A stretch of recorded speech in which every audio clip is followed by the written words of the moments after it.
नमस्कार मंडळी, माझ्या टेस्ट अँड ट्रिप चॅनलवरती आपले पुन्हा एकदा स्वागत आहे। तर आज आपण बनवणार आहोत बटाटा चीज पराठा। चीज तर सर्वांनाच आवडतं, त्याचं कॉम्बिनेशन आपण बटाटा सोबत करून एक हेल्दी नाश्ता, पोटभरीचा नाश्ता आज आपण बनवणार आहोत। हा पराठा तुम्ही नाश्त्याला देऊ शकता किंवा टिफिनलाही देऊ शकता। चला तर मग बनवूया। यासाठी मी परातीमध्ये मीठ आणि ओवा घेतलेला आहे आणि त्यामध्ये 3 कप गव्हाचं पीठ टाकून ते थोडं पाणी टाकून घट्ट मळून घेतलेलं आहे। त्यानंतर मी एका बाउलमध्ये चीज किसून घेतलेला आहे। चीजचं प्रमाण तुम्ही तुमच्या आवडीनुसार कमी जास्त करू शकता।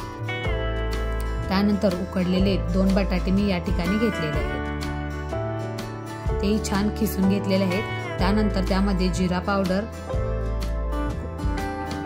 धने पावडर, आमचूर पावडर, लाल मिरची पावडर, बारीक चिरलेली मिरची, खिसलेलं आलं आणि कोथिंबीर टाकलेली आहे।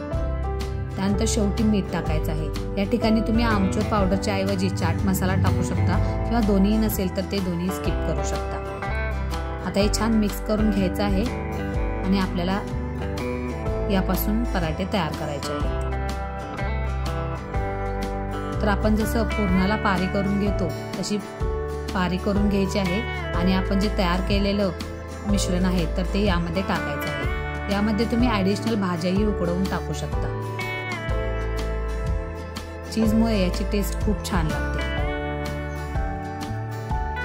जसा आपण पुरणपोळीचा गोळा तयार करतो तसा हा गोळा तयार करून आपल्याला हा पोळपाटावरती पीठ लावून लाटून घ्यायचा आहे।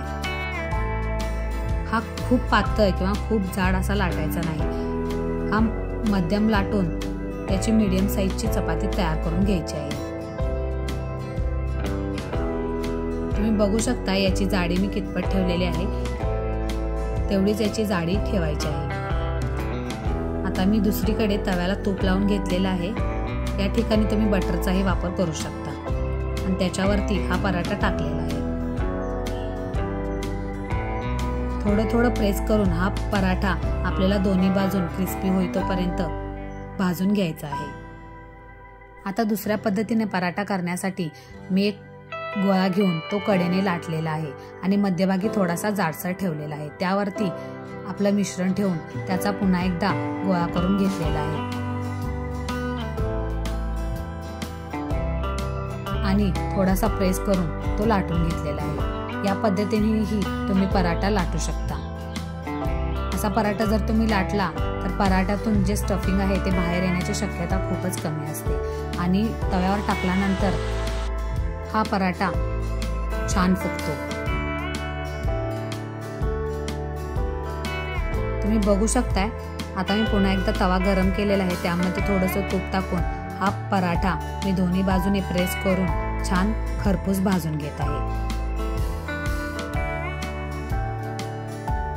रोज रोज चपाती खाऊन भाजी खाऊन जर कंटाळा आला असेल चपाती भाजीला हा एक छान पर्याय आहे। हा पराठा तुम्ही सॅलेड, लोणचं आणि दह्यासोबत सर्व करू शकता।